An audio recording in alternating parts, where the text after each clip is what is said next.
वंदन सब संत जन अनंत कोट जन सार की अदरज बरस हमसे उतर जल भाई शरणों सतगुरु को मुकैर हरि नाम नित पद संगत जीवन मुक्त सुख राम नमो नमो सुख राम जी राम संत गुरुदेव जन राघो नन करे चरण कमल की नमो राम केवल ब्रह्म सतगुरु सतगुरु जन सुख सारण बंधन करे आदि अंत के राम गुरुदेव जी को श्री श्री आनंद बार बार श्री संता को प्रणाम दे प्रणाम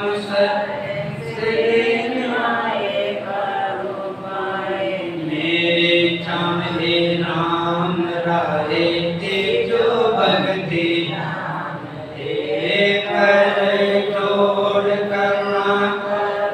करुणा निदान आगे लागे मीठो नाम मोको मेहमान रे सर्वना सुनो तो हम रस न गुनु तो राम वाणी में जेहूं तो संतारा बखान रे नाम के प्रति नाम को प्रकाश की जो नाम की प्रति सुख सारण साची दिन गुरुवर श्री दयाल जी महाराज ने दिन हो परम दयाल सतगुरु सुब्रह्म जी महाराज ने दिन अनंत श्री रघुदास जी महाराज ने दिन हो अनंत श्री सुखशरण जी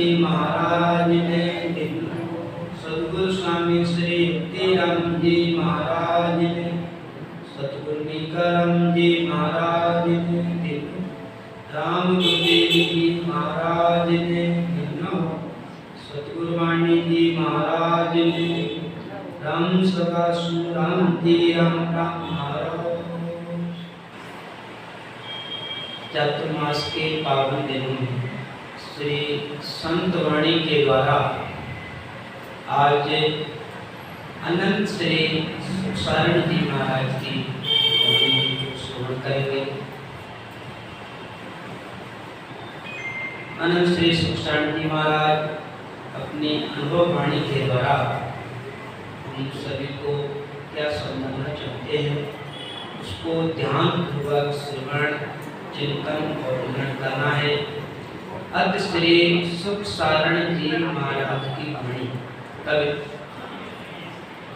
सकल करण जैसे काज सकल पावा पंत ध्यान लोचन सकल निहार सकल वाणी जैसे गाऊं सकल शीश ले नमो सकल पल का पत बोलूं सकल रचना कहूँ राम सकल चित मन चित चोरूं कर जोड़या सन्मुख रहूं बंदी मान कर सकल धन सुख सारण सुध गुरु गुणा तोय न तिरपत होय मन गुरु राम सुख सारण सतगुरु गुणा तोय न होय तिरपत होय मन।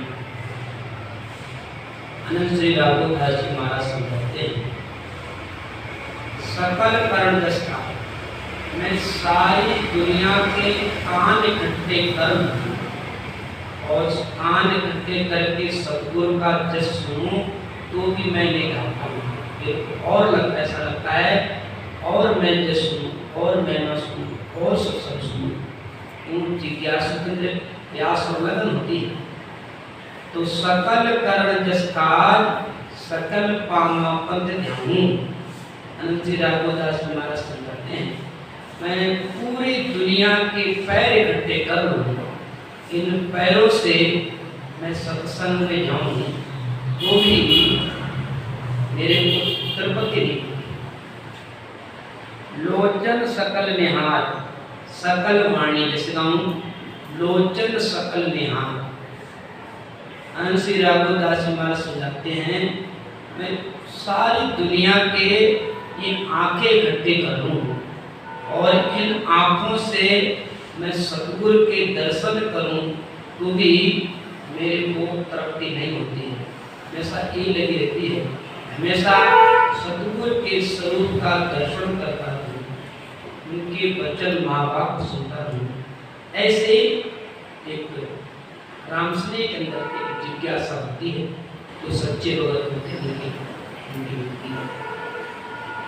सकल वाणी जैसे हम सुखसाण जी महाराज समझाते हैं, मैं सारी दुनिया की वाणी इकट्ठी कर लूं, उस वाणी से मैं गुरुजनों का महापुरुषों का जस गाऊं तो भी कम है। सकल शीश ले लूं, पूरी दुनिया के ये सिर इकट्ठे कर लूं और इस सिरों से महापुरुषों को मैं वंदन करूं, प्रणाम करूं तो भी ये कम है। सकल फल का पंथ घूमूं। सुखसाण जी महाराज समझाते हैं, मैं सारी दुनिया के ये पलक इकट्ठे करूं, इन पलकों से मैं सतगुरु के मार्ग का मैं पंथ निहल, मैं पंथ साफ करूं तो भी मेरे पुत्र पद नहीं तृप्ति नहीं होती। सकल रचना को राम, सुखसाण जी महाराज समझाते हैं, मैं सारी दुनिया की ये रचना इकट्ठा कर लूं और इस रचना से मैं जस गाऊं, महिमा करूं तो भी कम है।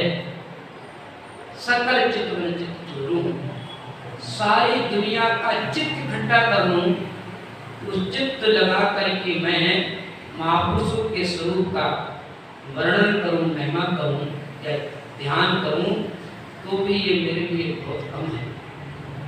कर जोड़िया संगों रहूं, बंदीवान कर सकल। कर जोड़िया, सुखसाण जी महाराज समझाते हैं, मेरे को ऐसा लगता है कि मैं हमेशा ही हाथ जोड़ करके दास भाव से सतगुरु के सन्मुख बना रहूं। सुख सारण सतगुरु गुणा तो ये नृत्य पथ में। सुखसाण जी महाराज समझाते हैं, मैं सतगुरु के गुणों का कितना भी जस गाऊं तो भी मेरे को तृप्ति नहीं होती है।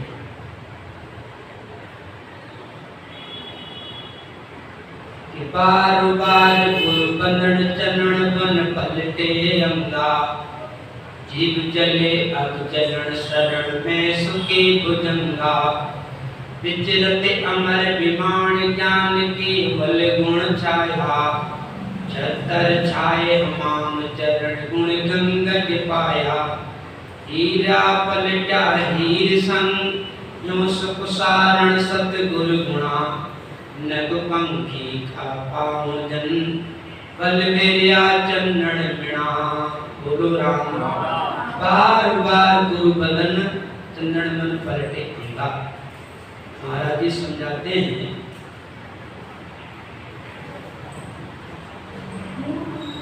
जिस बगीचे में चंदन का पेड़ होता है, उस चंदन के संग से पूरा बगीचे में खुशबू आने लग जाती है, पूरा बगीचा सुगंध फेंकने लगता है। इसी तरह बार बार गुरु बंधन, बार बार गुरु से वंदना करने से, उनके महिमा करने से, प्रार्थना करने से हमारा स्वभाव चेंज हो जाता है। स्पष्ट बात है, सीधी सी बात है, जैसा संग वैसा रंग, है नहीं? जैसा संग और वैसा रंग। हम जगत का संग करेंगे तो जगत का रंग लगेगा, हम गुरु का संग करेंगे तो गुरु का हमको रंग लगेगा।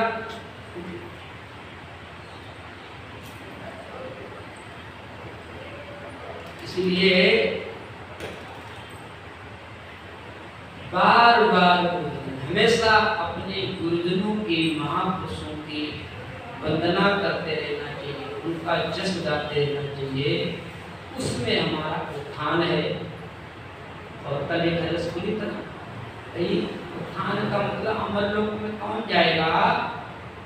सतगुरु जीरा जस गाते, जो गुरुजनों का, महापुरुषों का जो जस गाते हैं, महिमा गाते हैं, उनको ही वो अमर लोक मिलता है। ये बार बार गुरु चरण करते होगा। जीव जले अंग जलन शरण में सुखी भुजंगा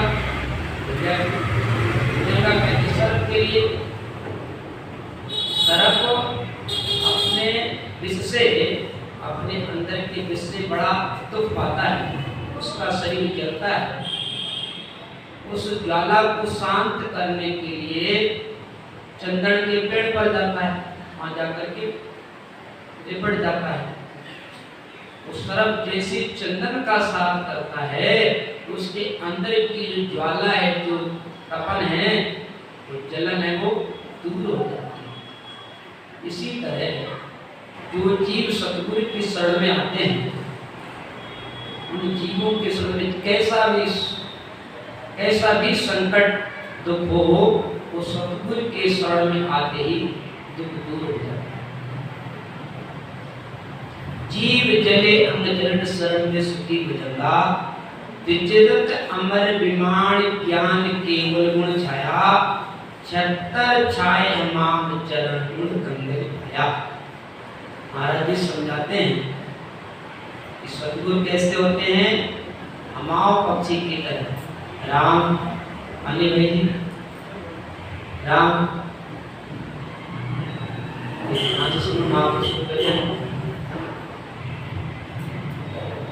छतर छाए हमाम, महिमा करिए।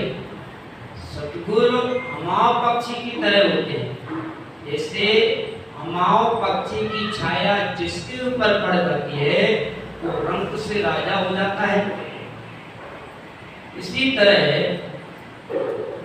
जो सतगुरु की शरण में चले जाते हैं और सतगुरु की कृपा जिनके ऊपर हो जाती है, वो जीव से हंस हो जाते हैं। छतर छाए मां चलो, देखो ये महापुरुषों की, गुरुजनों की कृपा ही है जो हमारी गिनती रामचंद्र हंस में आती है। ये हंस क्या करता है? मोती खाता है, भूली चीजें नहीं खाता, ये हंस कहते उसको। तो हमारी भी गुरुजनों की कृपा से हमारी भी गिनती हंस में हो चुकी है। क्यों? अगर हम महापुरुषों का शरण नहीं लेते तो क्या क्या चीजों का सेवन करते जो नहीं करना चाहिए। आजकल मार्केट में देखो, ये माताएं पहले बीड़ी पीती है, गुटखा खाती है, तंबाकू खाती है। बताओ इतने शर्म की बात है। तो ऐसा हम भी करते, करने लग जाते। अगर हमको गुरुजन महापुरुष नहीं मिलते तो जगत का रंग जरूर लगता, जगत का रंग लगे बिना हम रहते नहीं। ये तो हमारे गुरुजनों की, महापुरुषों की कृपा है जो अच्छे विचार से जीवन हमारा बन गया है। इसलिए छत्र छाए हमाम चरण पाया, हीरा पलटा ईर्षण यूं सुख सारण सतगुरु गुणा, नग पंखी का पाव जन बल गया जनन। हीरा पलटा ईर्षण, महाराज समझाते हैं नकली हीरो के बीच में एक असली चंद्रमण हीरा रख दिया जाता है तो सभी नकली हीरा असली हो जाते हैं। ऐसे ही सतगुरु का प्रताप है कि सतगुरु की शरण में जितने भी जीव आते हैं, जितने भी जीव आते हैं, वो सब निर्मल और पवित्र हंस की वृत्ति में नग पंखी का पांव जन जल गया चंदन बिना, उबरे अनल मंजार कार से याद काड़ी, नाम देव लिख नाम सहा सब संपत जाड़ी। लंकपत नरतन पूज नाम ने जो करतायो। यूं सब गुरु ले शरण नाम जन कुष्ठ निवायो। राम नाम रघुनाथ लिखे सायर पर से लाते। सुख सारण संसार में यूं कार्य सतगुरु करे। बोलो राम। उबरे अनल मंजार कार श्रिया दे काढ़ी। श्रिया दे ने जो अग्नि के बीच में बिल्ली के बच्चे थे, जल रहे थे, उस श्रिया दे ने क्या किया, उस हवा के चारों तरफ, न्यामड़ा के चारों तरफ राम जी का नाम लेकर के कार खींच दी, रेखा खींचती और प्रार्थना करने लगी, हे राम जी इन जीवों की रक्षा आप, आपकी कृपा से जीवों की रक्षा हो सकती है। राम जी का नाम लेते हुए प्रार्थना करते हुए उसने हवा के चारों तरफ कार खींच दी। राम जी का नाम लेने से, राम जी के नाम लेकर के कार खींचने से जलती हुई अग्नि में बिल्ली के बच्चे बच गए, जीवित रहे।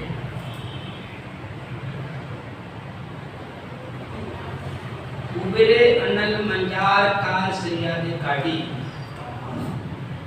नाम देव लिख नाम साय सब संपत जाड़ी। नामदेव जी महाराज ने तुलसी के पत्ते पर राम नाम लिखा और चित्तवन किया, हे राम जी ये तुलसी का पत्ता पहाड़ जैसा भारी हो जाना चाहिए। हो गया। तो प्रसंग तो बहुत बड़ा है, ये प्रसंग आगे मान सुनेंगे। लंकपत नर्तन पूज नाम ने जो करतायो।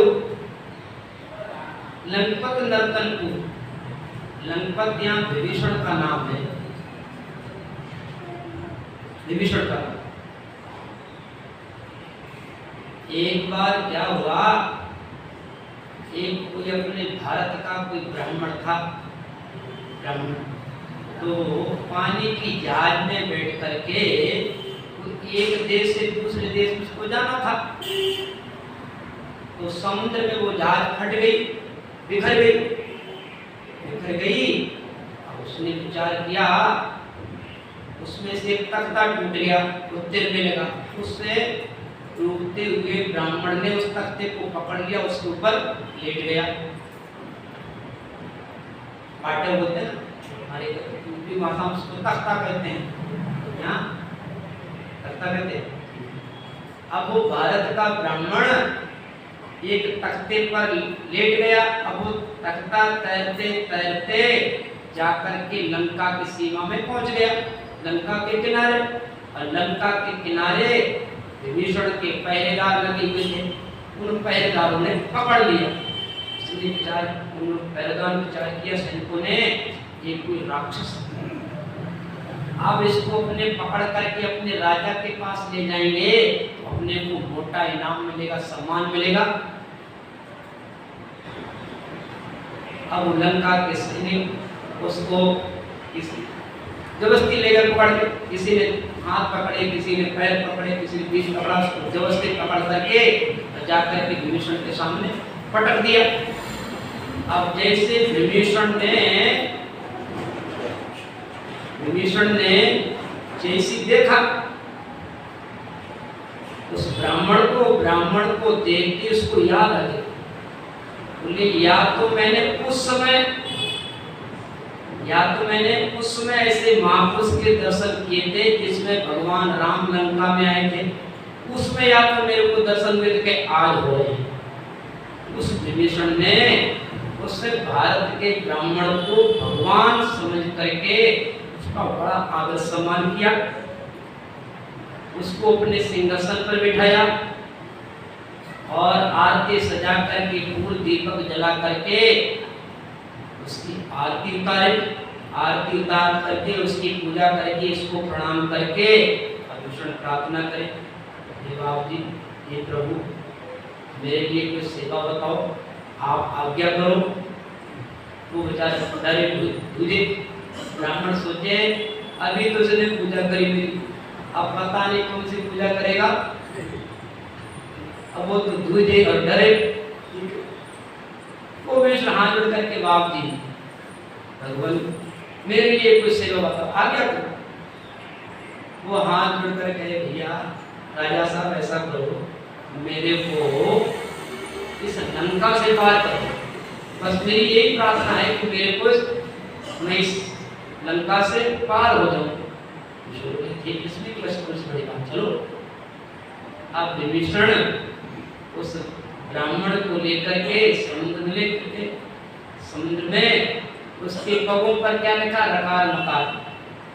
विभीषण ने अपने हाथों से उस ब्राह्मण के पैरों पर क्या लिखा, पगों में पंजे होते ना, पंजों पर लिखा रकार मकार राम राम लिखा, और राम राम लिख करके वो समुद्र में इसको धक्का दे दिया। अब वो तिरते तिरते भारत में आ गया। ऐसा ये राम जी का नाम है कि लंकपत नर्तन पूज नाम ले चुकर तारियो, यूं सब गुरुले शरण नाम जन पुष्ट निवारियो। नामजन पुष्ट निवारियो, ये नामजन कबीर साहब के एक शिष्य हुए थे, नामनंदी महाराज, बड़ा नंदी महापुरुष थे। उनका नित्य का नेम था रोजाना गंगा में जाना, स्नान करना, अपने पूजा पाठ ध्यान स्मरण करना। एक दिन की बात, नामजन जी महाराज गंगा से स्नान करके आ रहे थे। रास्ते में एक कोड़ी, इसको पूरे शरीर में कोड़ हो गया था, पूरे शरीर में मैल आ रहा था, जगह जगह घाव बने हुए थे, रस आ रहा था, और वो उस पीड़ा से रो रहा था, चिल्ला रहा था। तो नामजन जी महाराज उस कोड़ी को देख करके दया, अरे राम राम राम, ये जीव पर इतना दुख पावे राम जी। उसने नामजन जी महाराज ने क्या किया, अपने कमंडल में जल था, उस जल को हाथ में लेकर के और राम जी से प्रार्थना करते हुए उसने छिड़का, और छिड़कते ही उसकी एकदम जितनी पीड़ा थी वो शांत हो गई, और एकदम कंचन जैसी काया हो गई। ऐसा है राम जी के नाम में शक्ति, गुरुजनों को प्रताप, संत महापुरुषों की शक्ति प्रताप होता है कि संतों की गुरु की कृपा से बहरा सुनने लग जाता है, गूंगा बोलने लग जाता है। लंकपत नर्तन पूज नाम नीचो कर तारियो, यूं सब गुरुले शरण नाम जन पुष्ट निवारियो। राम नाम रघुनाथ लिख सायन पर सिला तेरे, सुख सारण संसार में क्यों कारज गुरु करे। राम नाम रघुनाथ लिख सायन पर सिला तेरे,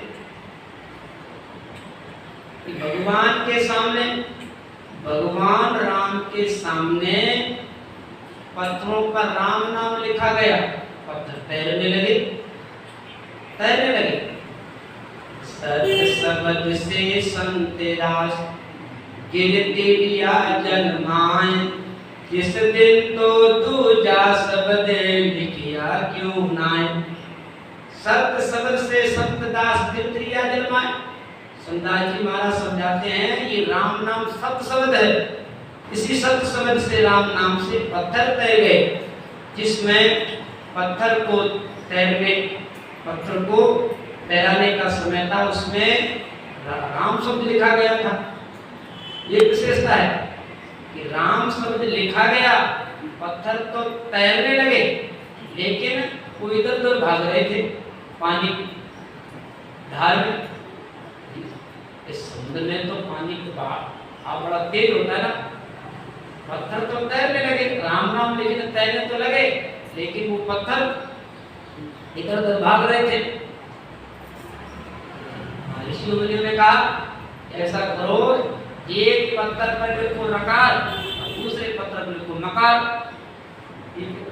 जैसे ही एक दूसरे दूसरे पत्थर पर आकार उखाड़ लिखा, वो तो जुड़ गए। अब जब पत्थर जुड़ गए तो जुड़ते चले गए और पुल बन गया, सेना पार हो गई। राम नाम समृद्ध समुद्र में सेनाधारी और पृथ्वी करोड़ 50 सिलसिले। राम जी का नाम समर्थ है। तो राम नाम रघुनाथ लिख सायर पर सिला तेरे, सुख सारण संसार में यूं कार्य से।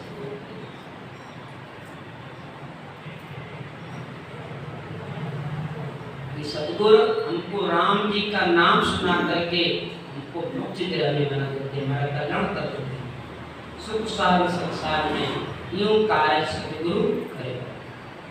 दुर्बल को बल सबल सुनो, सतगुरु को शरणो, बिन शरणे सुख देव प्रियो, कुछ गर्व न करो। दुर्बल को बल सबल, दुर्बल का बल क्या है? राम जी सब सबल कहते सबल के लिए, और सबल तो एक ही है परमात्मा। सबल कौन है? एक बार क्या हुआ, आशा अकबर ने दादू जी महाराज प्रसन्न कर दिया। अकबर कह रहे साधवा, अकबर कह रहे पकड़ा एक बात अड़ी, और हथौड़ा सरांड एरंड हथौड़ा सड़ासी में पहले कौन बड़ी? अकबर कहने लगा महाराज बताइए, एरंड हथौड़ा संडासी में पहले कौन बड़ी? बताइए, पहले एरन पहले बनी कि हथौड़ा पहले बना कि संडासी पहले बनी? कौन है पहले बना? तो दादू जी महाराज क्या समझाते हैं? राजा एक शब्द से सब किया, ऐसा समरथ सोए, आगे पीछे जो करे सो बल ही ना हुए। एक शब्द से सब किया, ऐसा समरथ सोए। दादू जी महाराज कहते राजा मेरा परमात्मा समर्थ है, एक शब्द से सारे सृष्टि को बना दिया, आगे पीछे वो करता है जो बलहीन होता है। एक शब्द से ही पूरी सृष्टि को बना दिया। परमात्मा चाहे तो एक क्षण में सारे सृष्टि को मिटा सकते हैं, बना सकते हैं। जो परमात्मा राई को पहाड़ बना सकता है, पहाड़ को राई बना सकता है। साई से सब होता है, बंदे से कचनाए, और राई से पर्वत करे, पर्वत राई मकान। इसलिए ऐसा शब्द साए मेरा राग को रंग करे पर माही, रंग को राज दिलावे। वो परमात्मा राजा को रंग बना देता है, रंग को राजा बना देता है। यहाँ खाड़ा है वहाँ पहाड़ बना सकता है, जहाँ पहाड़ वो खाड़ा बना देता है। ये दुर्बल को बल सबल। ये दुर्बल का बल कौन है? कहते हैं गरीब। गरीब का कौन है? राम जी। जिसका कोई नहीं होता उसके राम जी होते हैं। देखो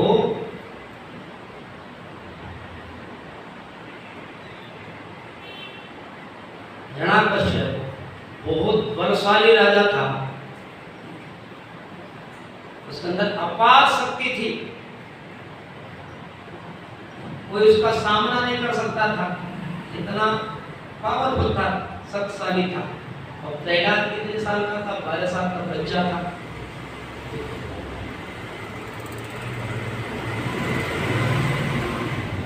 तो उस प्रहलाद के सामने हिरण्याकश्यप की हार हो गई, इतना पावरफुल थे। तो हिरण्याकश्यप के अंदर स्वयं का बल था, स्वयं का बल था। और प्रहलाद के जीवन में किसका बल था? भगवान का राम जी का बल था। तो जिनके साथ में राम जी का बल होता है उनकी कभी हार नहीं होती है। भाई कर्ण अर्जुन से क्यों हार गया? कर्ण तो बड़ा अर्जुन से तो पावरफुल था, ताकतवर था, उस पर शक्तियां भी विशेष थी और बहुत बड़ा दानी था, लेकिन अर्जुन से हार गया। क्यों हार गया? कर्ण के अंदर स्वयं का बल था, मैं अर्जुन को हरा सकता हूं, मेरे अंदर ऐसी शक्ति है, मेरे अंदर सामर्थ्य है कि अर्जुन मेरे सामने टिक नहीं पाएगा। स्वयं का बल था। अर्जुन के पास किसका बल था? भगवान का बल था। अर्जुन जो भी कार्य करते थे, वो हमेशा पहले भगवान से सलाह लेकर के, भगवान से प्रार्थना करके काम शुरू करते थे, कोई भी काम से। एक बार क्या हुआ कि पांडवों ने राज्यसेव किया, राज्यसेव किया, राज्यसेव तो बड़ा भारी होता है, उसमें देश देश के राजा महाराजा ऋषि मुनि आते हैं। और उन पांडवों ने आपस में राज्यसेव युधिष्ठिर की ना तामे कुटन उठाई और प्रेम के बस अर्जुन कहाँ के भूल गए ठकुराई।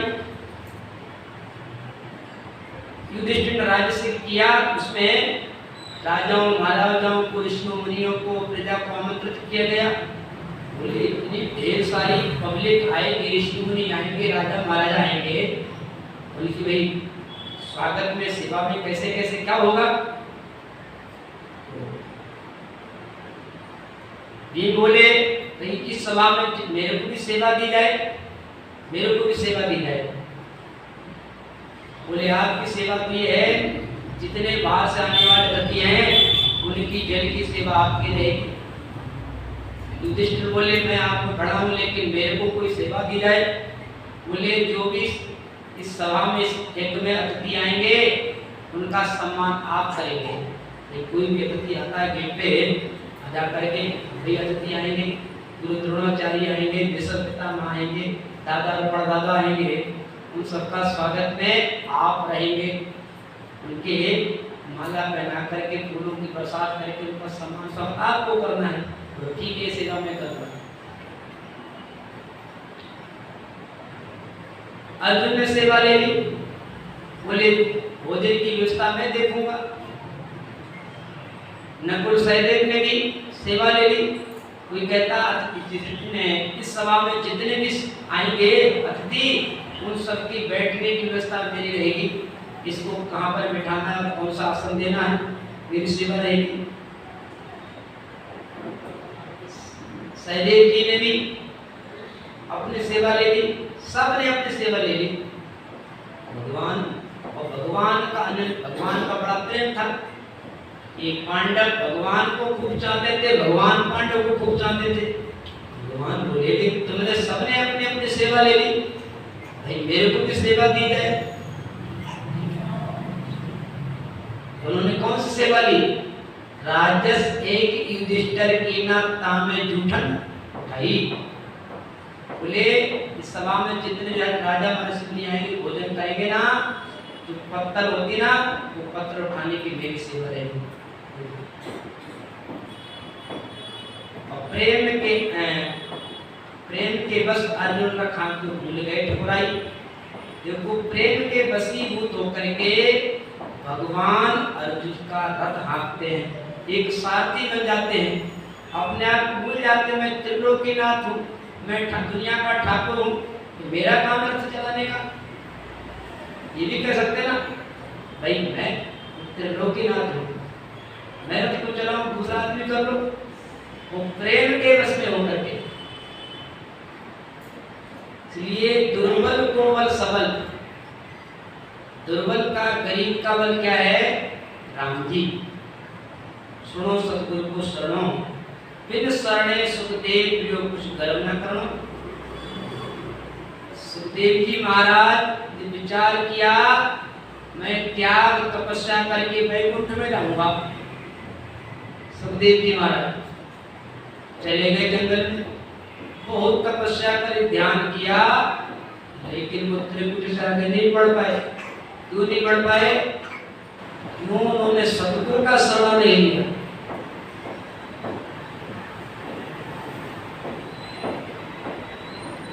गुरु बिन सहाय करे कोई जिंदगी, और तीर्थ करो हजारों रे, वैकुंठा से पाछो मुड़ जा सुखदेव मुनि विचारो। गुरु बिन सहाय करे कोई जिंदगी, गुरु के बिना, सतगुरु के बिना इस जीव की सहायता करेगा कौन? इस जीव की सहायता करने वाले तीन ही हैं। कौन? सुख सारण संगी जीविका, राम संत गुरुदेव। इस जीव के साथी कौन है? राम संत गुरुदेव। मन कर्म ना मनसा वाचा कर्म ना करो उनकी से। तो गुरु में सहाय करे को जिनकी तीरथ करो हजारों रे, और बैकुंठा से पाछे मोड़ दिया सुखदेव मुनि ले जाते।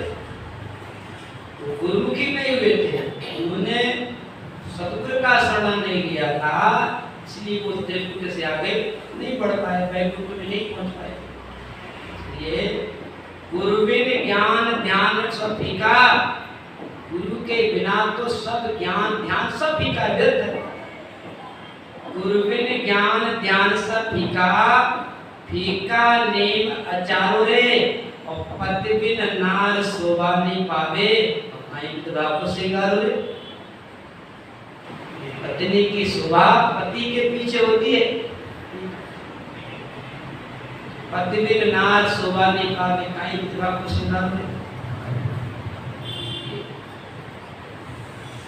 दुर्बल को बल सबल सुनो, सतगुरु को शरणो, बिन शरणे सुख दे पियो कुछ धर्म न करो।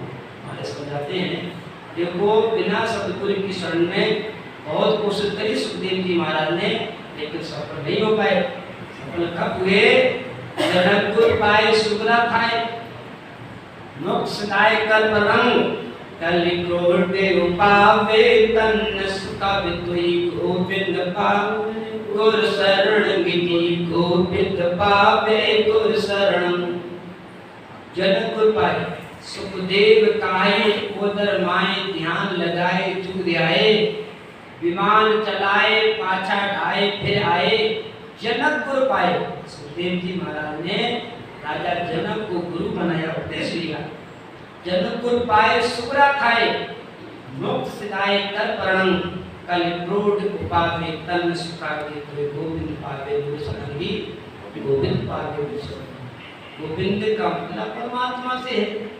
परमात्मा की प्राप्ति तो संत व गुरु के माध्यम से होती है। बिना संत सदगुरु के हम परमात्मा से मिल नहीं सकते। बिन शरणे सुखते प्रियो कुछ धर्म है।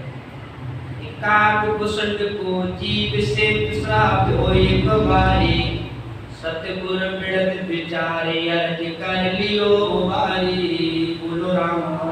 काक कुसंड को जीव, यहाँ पर उज्जैन नगरी का प्रसंग है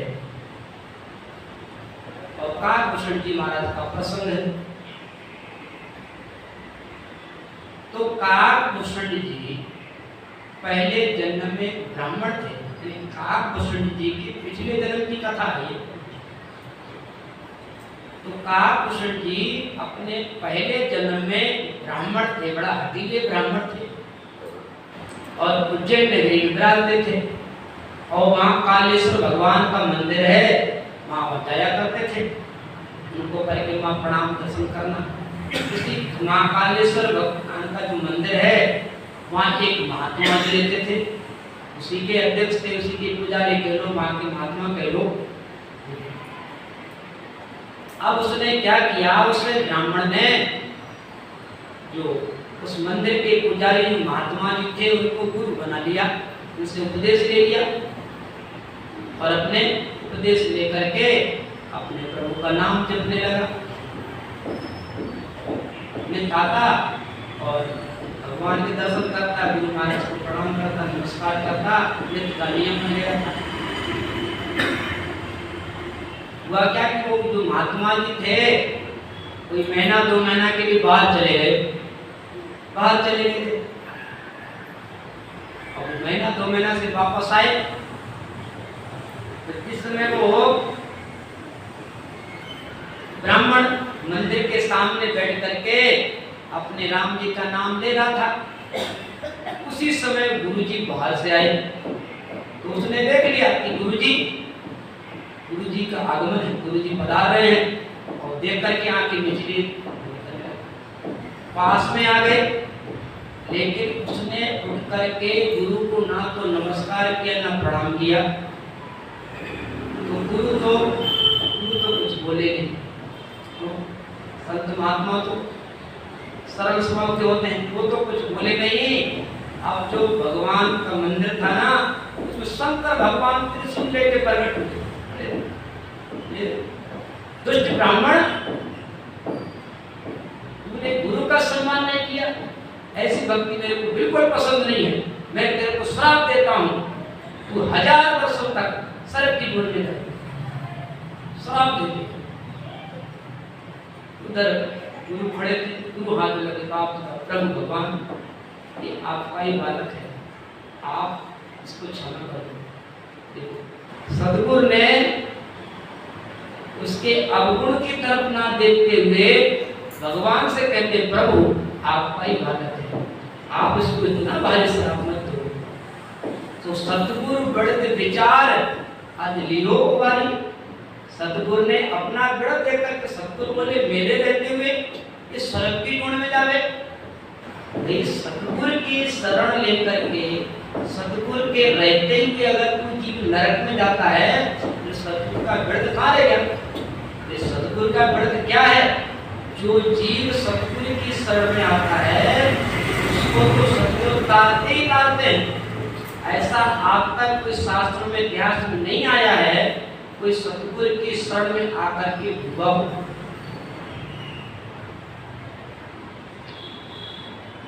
तो सतगुरु बेड़ विचार अर्ज के क्यों हो रहे?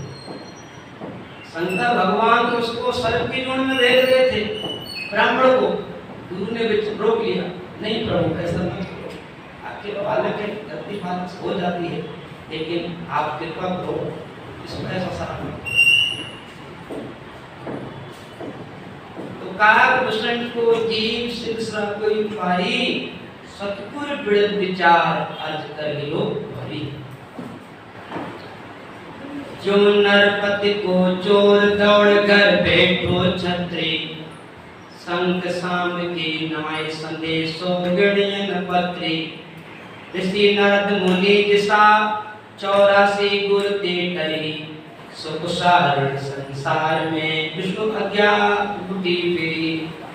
जो नरपत को जो दौड़ कर बैठो छत्री, कोई राजा का चोर है, राजा का चोर, राजा का द्रोही, वो वहां से दौड़ करके अगर छत्री की शरण में चला जाता है, तो छत्री कहता चिंता मत कर, अब तेरा कुछ भी नहीं बिगड़ दूंगा।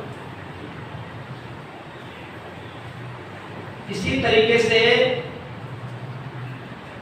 कि भगवान हमसे चाहे भले भगवान को उठ जाए, अगर हम सतगुरु की शरण में हैं तो फिर भगवान हमारा कुछ नहीं बिगड़ सकता। हर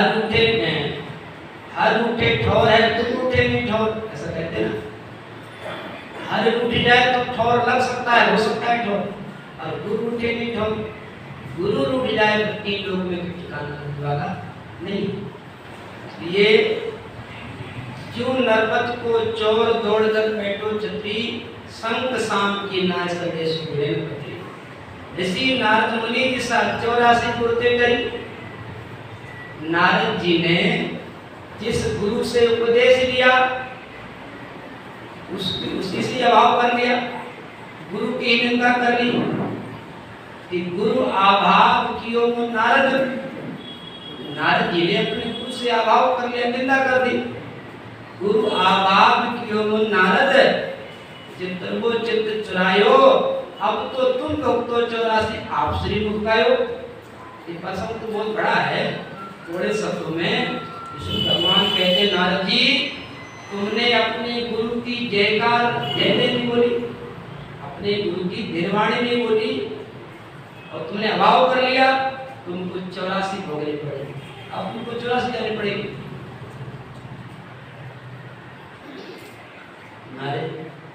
नारद जी चिंता करने लगे, गुरु बनाते हैं कि 84 का चक्कर मिट जाए, आवागमन मिट जाए, ऐसे गुरु बनाए 84 तैयार हो गई। बड़ा सोच करने लगे, मन पर सोच की ओर भारी, बड़ा भारी चिंता फिक्र करने लगे। बाद में कोई सद्बुद्धि आई कि चलो तो सही। जिस गुरु से मैंने अभाव किया है, जिस गुरु से मैंने उपदेश लिया है, उसके पास चलो तो सही कम से कम। उन पर सोच के तुम्हारे सतगुरु शरण आयो और क्षण में दूर की हुए सांसों से उपाय बतायो। नारद जी गुरु के पास जाकर के प्रार्थना करते हैं, गुरुदेव मेरे से बहुत बड़ी गलती हो गई कि मैंने आपसे अभाव कर लिया, आपकी निंदा होगी मेरे द्वारा, और मेरे को भगवान ने कह दिया कि 84 भोगनी पड़ेगी। गुरुदेव मेरे को कोई उपाय बताओ। आप गुरु हैं, आप समर्थ गुरु हैं, तो आप तो उपाय बता सकते हैं, मेरी 84 भेट सकते हैं। तो गुरु थे ना कानू की, गुरु ने कहा नारद जी उपाय तो है, भगवान के पास जाओ और भगवान से कहना प्रभु आपने कहा कि 84 भोगनी पड़ेगी, हमने 84 देखी तो है नहीं, लेकिन मेरी प्रार्थना है आप 84 लिख करके बता दो मेरे को। लिख करके बताओ भाई कौन कौन से जुड़े हैं, कितने जुड़े हैं, कितना समय लगेगा भोगने में, आप मेरे को लिख करके बताओ। भगवान ने कहा ठीक है नारद जी लिख करके बता देता हूँ। भगवान जमीन पर उंगली से लिखने लगे। भगवान कहते नारद जी देखो 9 लाख, ये देखो 90000 9 लाख आपको जल में रहने वाला कीट बनना पड़ेगा। जल में रहने वाले कीट होते ना, ये आपको करने पड़ेंगे। और इसके नीचे देखो 10 लाख लिख दिया, 100000, देखो 10 लाख आपको जमीन पर चलने वाले कीड़ा मकोड़ा बनना पड़ेगा। और इसके नीचे देखो 11 लाख, 11 लाख प्रकार के पक्षी होते हैं, तो आपको 11 लाख प्रकार के पक्षी बनना पड़ेगा। 20 लाख वनस्पति, 20 लाख पेड़ पौधे बनना पड़ेगा। 30 लाख पशु गुण, ये भी आपको भोगनी पड़ेगी। और नीचे देखो 4 लाख मनुष्य जाति, ये भी आपको भोगनी पड़ेगी। अब जोड़ लो आप, नारद जी पढ़े लिखे जोड़ने में क्या दे, तुरंत काउंटिंग की और भगवान के सामने ही और तो भूले जी खाने लगे, लोटपोट होने लगे, लोटपोट होने लगे कि भांत भांत कर लिखी धरण पर लौट गए बिसराई। और नारद से नारायण पूछे आविद कौन बताई। भगवान कहते नारद ठहरो ठहरो, ये बात उसने बताया। नारद जी कहते मेरे गुरु ने, भगवान ने भले आदमी, ऐसा गुरु जो बातों बातों में 84 काट दी, ऐसे गुरु तो तुम दिलवाड़ी नहीं खोल सकते, मेहमान नहीं कर सकते। सुन लो गुरु नारायण मंगल मूरत। अब भगवान नारद जी को कह रहे हैं, भगवान कहते हैं नारद जी को, कहते नारद जी गुरु नारायण मंगल मूरत भगत मुगत भरदाई। गुरु नारायण मंगल मूरत भगत मुगत भर। नारद को गुरुदी मर मिलिया, नारद को गुरुदी मर मिलिया, आवागमन मिटाई सतगुरु उपकारी उपकारी। मेरी बिगड़ी बात सुधारी सतगुरु उपकारी उपकारी। भगवान कहते हैं नारद जी गुरु ही नारायण है। अपने महाराज जी कहते हैं गुरु जो ब्रह्म स्वरूप काय में बिना कोई, गुरु गुरु ही ब्रह्म है, गुरु ही परमात्मा है। संस्कृत में श्लोक आता है गुरु ब्रह्मा गुरु विष्णु